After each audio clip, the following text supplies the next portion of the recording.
So when I first started in safety management, I thought that it was all about the injuries, the accidents, and the regulations. I'm pretty sure most new people think the same by the looks of the questions that I see online. But if you're going to turn this safety job, this job, into a career, there are a few things that you need to understand at your core in order to succeed. So let's discuss. Hey there, safety friends. Welcome to the Safety Geek podcast. I'm Bryce Sargent, CSP and 20-year safety professional. After spending years training safety leaders across the globe for a large corporation and creating safety programs from the ground up over and over again, I am now sharing my processes and strategies with you. At the Safety Geek, you will learn how to manage an effective safety program that increases your management support and employee engagement, all the while helping you elevate your position and move up in your career. If you're ready to step into the role of a safety influencer and leader, you're in the right place. Let's get to it. Well, hey there, safety friend. How are you doing today? Today, I want to talk about 5 little mindset shifts that you need to make about your job. So over 20 years ago, when I was given my first dedicated safety role, you know what most of my work curtailed? Accident management. I was told by my mentor at the time that the job was about managing accidents, putting training in place, accountability, and putting policies in place to prevent accidents and meet the regulations. Sounds legit, right? But in fact, all of these things, those are like the easy pickings. Those are the things that once you get them in place, you're kind of meeting status quo. And if you focus just on that, you will never get to a true safety culture and create the value that safety provides to companies and organizations. You might get them to the average TCIR. You might get them to a decent mod rate, right? They might be going, kudos to you. You're keeping us average. Thank you so much. But you're better than average. And what'll happen if you don't do anything like this, you will constantly stay in this underappreciated safety servant role and never get to the rock star that I know that you can be. So today, I want to share 5 things that you need to understand at your core to be truly great at this profession. And number 1 is to understand that safety is one of the most important departments in any profit-driven organization, especially one where they actually have safety-sensitive positions. Now, I love to say it's the most important, but I'm not going to be ignorant to the fact that without sales or production or whatever it is that the operations is doing, we wouldn't have a job. So we can't be the most important, but we are just as important. However, most companies actually see safety as an add-on. In fact, it is the last department to be added to any company when they are starting from scratch. So think about it. When a company starts, they design a widget, they invent a widget, right? And they start making their widget.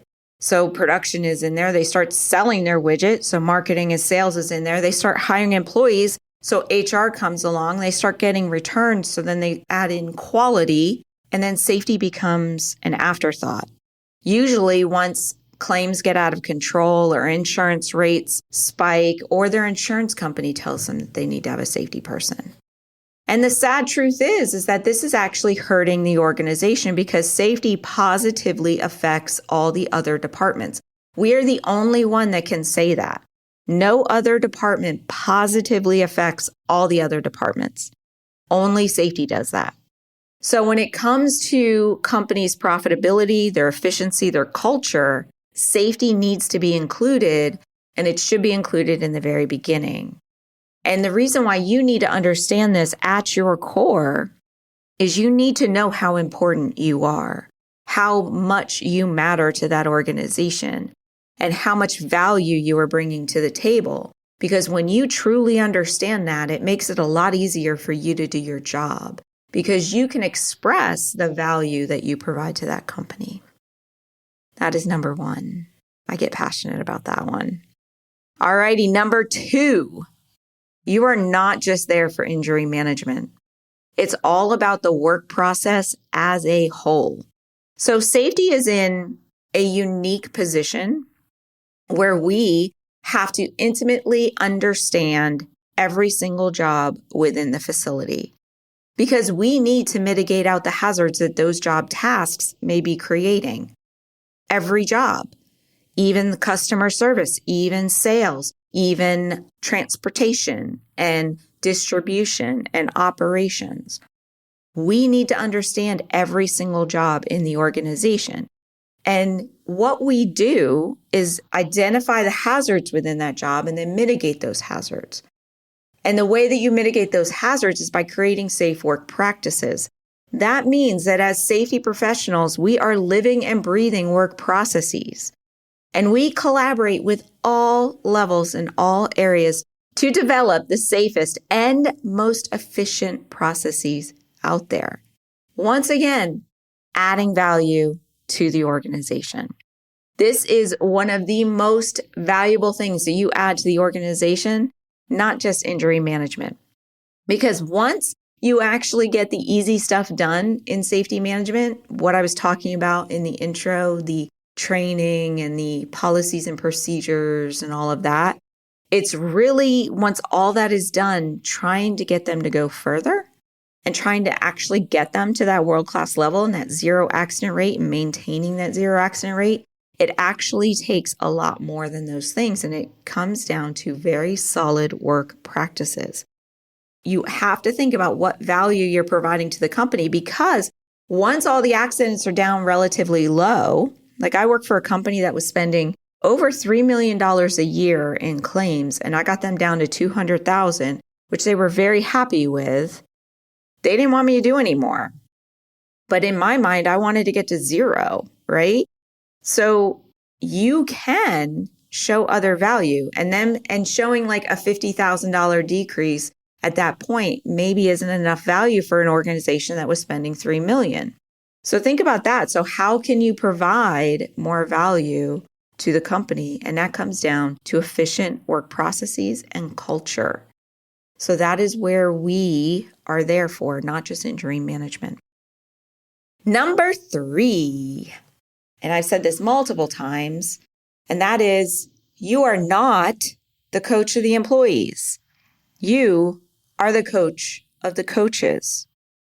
Meaning that many new safety leaders, they come in and they believe that it is their job to train and coach workers. In fact, I've seen many seasoned safety leaders think that they were the only ones that can do the safety training. But if you walk into a work site and start telling employees how to do their job, what happens? I know for a fact, like when I had to train CDL drivers, and I have never driven a truck in my life, and honestly, you don't want me driving anything bigger than my Camry. It is a disaster because they're like, you've never driven a truck. You don't know. You're only book smart about CDLs, right? So all it is like somebody who doesn't know my job telling me how to do my job. That's why employees have that negative aspect about safety, is because we come in telling them how to do their job and they believe that we've never done their job. Even if we have, they believe that we haven't, right? But here's the thing. Employees will always listen and follow their immediate supervisor or their boss over you. So it shouldn't be you telling them what to do. It should be their boss. So that's why you coach the supervisors, and then the supervisors coach the employees. Because the supervisors will listen to you because you have their boss in their ear, right? But the employees are only going to listen to the supervisors or to their supervisor's boss, right? So your job is not to coach the employees. And in fact, what I get into in Safety Management Academy is I don't even believe it's your job to train the employees. You really should train your supervisors to train the employees. It is your job to coach and improve the skills of your frontline supervisors. So keep that in mind. So every time you're out there saying to a worker, hey, make sure you bend your knees when you're lifting, think about if your supervisor said that. They would listen to them a lot more than you. Number 4, small improvements are worth celebrating. So stop focusing on what you don't have. We do this way too much. We try to push this really big safety initiative and they only do part of it. Or, you had nothing to begin with and they're following it at 50%. And instead of celebrating the fact that you went from 0 to 50, we complain that we're not at 100. So stop looking at what they aren't doing and pay attention to how far you have come. And there's a book I'm currently reading called The Gap and the Gain. It's by Dr. Benjamin Hardy. I will put a link in the show notes. But basically what it says in that book is how we don't focus on the positive enough. We always focus on some big goal or some big dream that is so far away instead of looking backwards at how far we've come. And if you actually focus on how far you've come, it's really easy to keep going. But when you focus on how far you have to go, it's very hard to get started or to move in the right direction. So instead, celebrate those small wins. Celebrate how far you've come.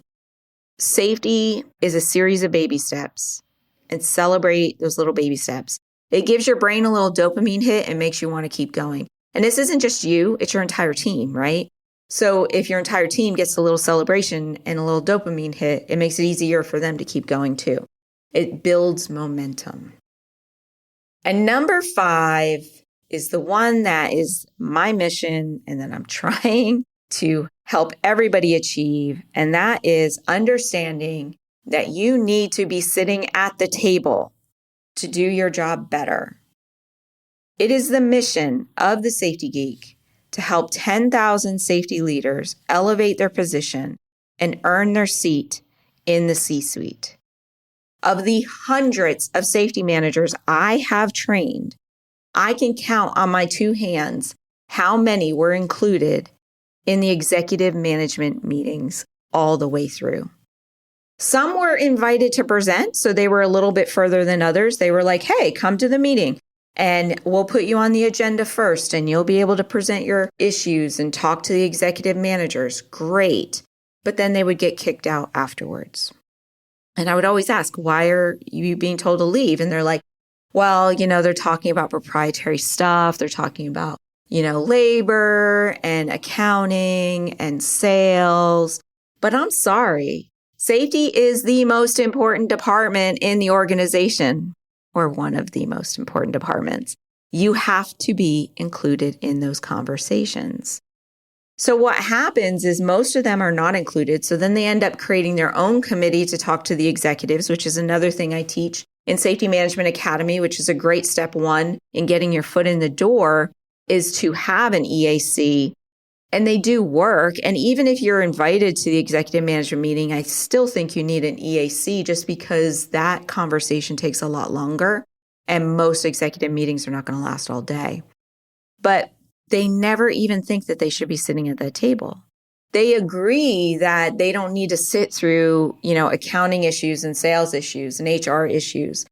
But I will tell you, you need to know what is going on down the pike. You need to understand the business.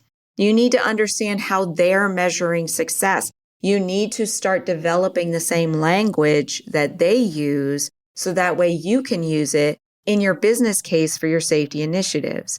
You need to know what's coming down the line so that way you can protect against it.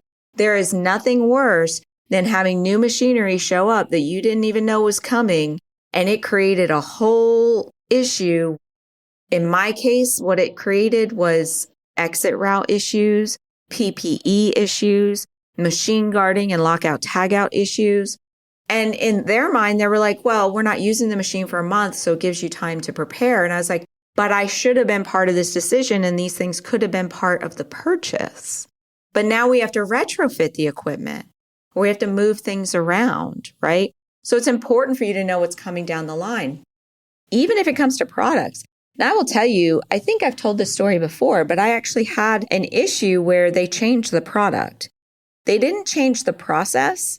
The actual work practice stayed the same, but the product they were making changed, and they didn't tell me about it until 2 amputations later. within like 3 days of each other. So even before you can really get a full investigation and change of process in place. So their new product put the employees at more risk, and it ended up costing 2 employees their fingers. And I got to look at it as we weren't prepared. Equipment should have been purchased for this new product to protect the employees since their fingers were closer to the point of work. And I wasn't told about it. And this new product that you made for these 3 months actually ended up costing you this many hundreds of thousands of dollars. How much did you actually make on it? Right? To the point that the next season, they didn't even make that product because of the cost of the injuries that were involved in it. So this is why you need to know what's coming down the line. And if I had been part of those executive meetings at the time, I would have understood the product that was being made, and then I could have protected against it. It's not my job to stop them from making the product. I don't want to do that. I want to protect against the hazards that making that product creates. And I need time and I need knowledge in order to do that. And so do you. So you can't help them unless they make you part of that conversation. And being told after the fact and after the decision is already made, it just makes your job harder. And once again, it shows that safety is an afterthought. Safety is, a second-class citizen, I guess you could say. But anyway, those are the 5 things that I believe you need to know and understand to grow your career and truly knock this safety profession thing out of the park.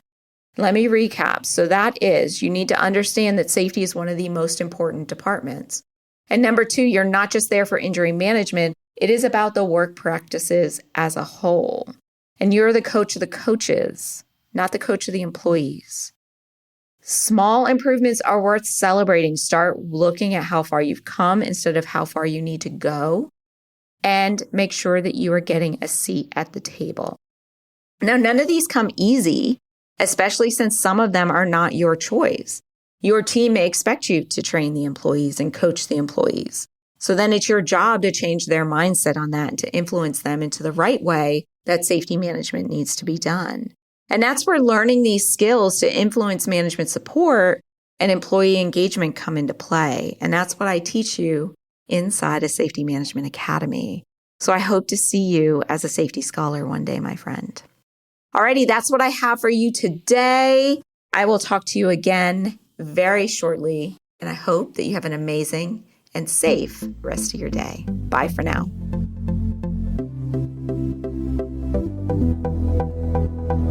Hey, if you're just getting started in safety, or you've been at this for a while and are hitting a roadblock, then I want to invite you to check out Safety Management Academy. This is my in-depth online course that not only teaches you the processes and strategies of an effective safety management program, but how to entwine management support and employee participation throughout your processes.